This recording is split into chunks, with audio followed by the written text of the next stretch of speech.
Hello guys and welcome back to another TF2 video.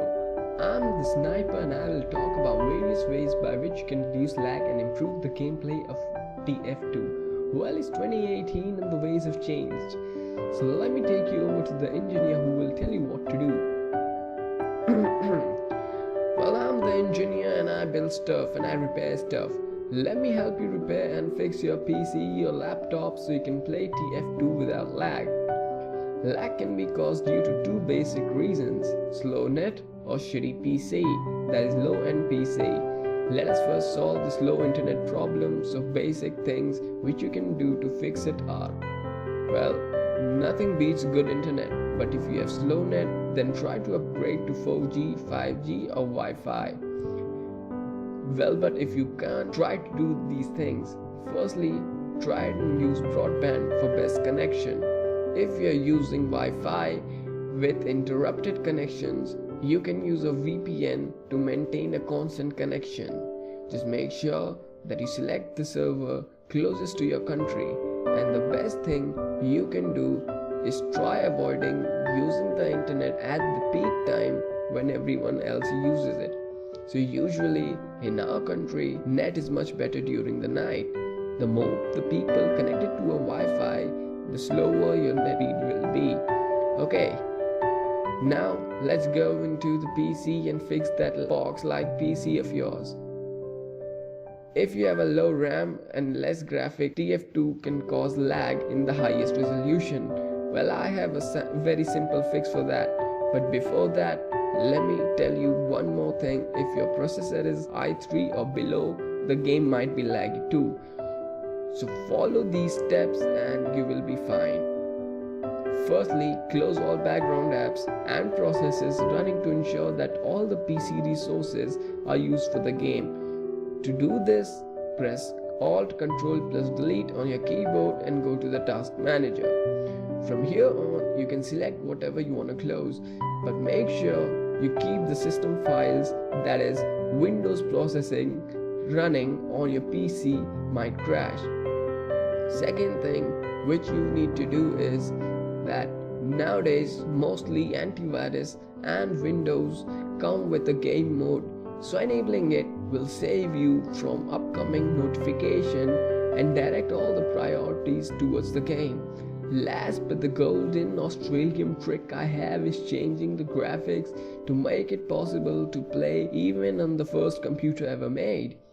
Now, how do I do this? Does it require magical software? No, it does not, and it's very simple. It will take you only a few steps to play on a low-end PC even with a bad internet connection. We will have to make some changes to the configuration file. Now don't worry silly, you won't get banned. Okay, so firstly, you need to go to a website called TF2Mate. Okay, so go to Google and type TF2Mate and let's begin. So after you go to the website, you need to create everything according to your PC. Now there are several options here for a low-end PC. So follow my steps and you will be good to go in no time. Open your browser and go to google.com. Now type TF2Mate and hit enter. Go to the first link. So now that you're on this website, it should look something like this. From here on, you can pretty much customize everything to the way you want. Now the first option here is graphic configuration. Now even if you have a very low-end PC, you might want to select the first option where it says Crisp Max Frame. That will get you good FPS but will make the display or the resolution not so good. So it will lower the pixel count so that your antique PC can run it. Now let's say that you have an even worse PC than an i3 and you still want to play TF2. You might just be able to, because if you select the last option, it will be able to. Or off more high FPS. But mind it, the graphics will be accordingly. Okay, go through all the options you have and select the most appropriate one as per your requirement. Now scroll down to the second option. Here is keybinds. So basically the controller of your games, you can set them here.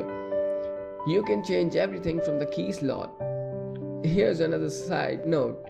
Do not mess with the command option even if you change the keys, and try not to keep the same keys for the two options.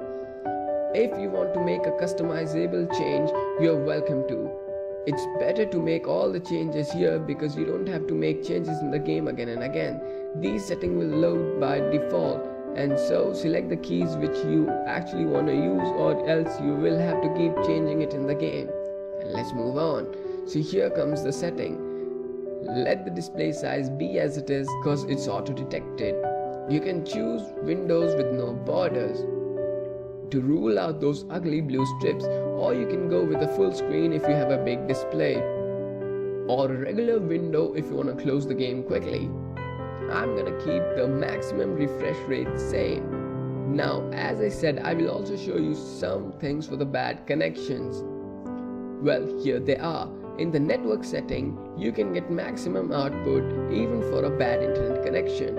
If you do not have net issue, you can keep the connection to a good connection option. And if you have internet connection from the 19th century, you might want to highlight the bad connection option.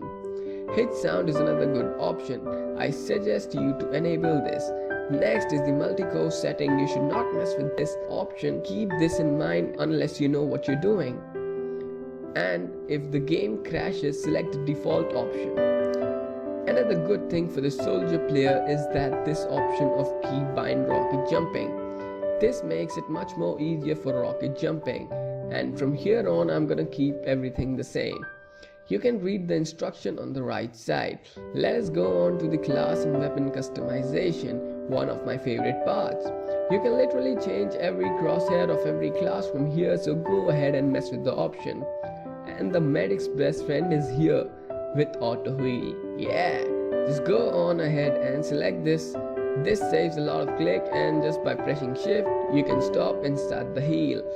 Now just download all these files by clicking on the download files manually, and you're almost done to play on that box you call a PC. Now another side note, you need to do one last step before you can implement the above options. After downloading the zip file, extract the configuration file to the desktop for convenience. Don't close the browser just yet. We will need it in the last step. Now go to the directory of your file. Now you need to paste these files which you extracted to the directory game. It should be in the C drive by default, or if you've changed it, go to the directory. Follow these steps. Go to Steam and then Steam apps. Then click on common folder. Then go to Team Fortress 2. Then go to TF2 folder. Let me repeat that for you. C drive, Steam, Steam app, common, Team Fortress 2, TF. Now here you will see the configuration folder. It should be one of the top ones.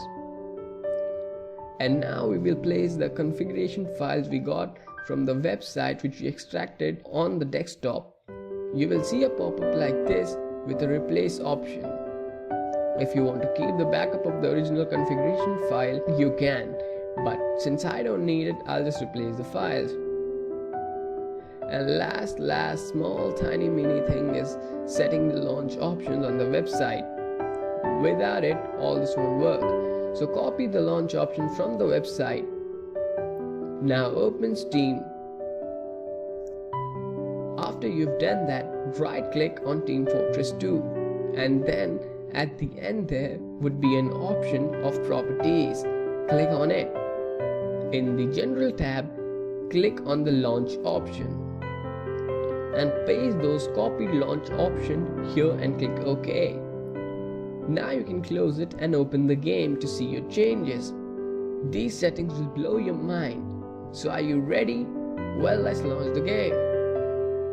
See, these are the settings we implemented for the TF2, and there you have it.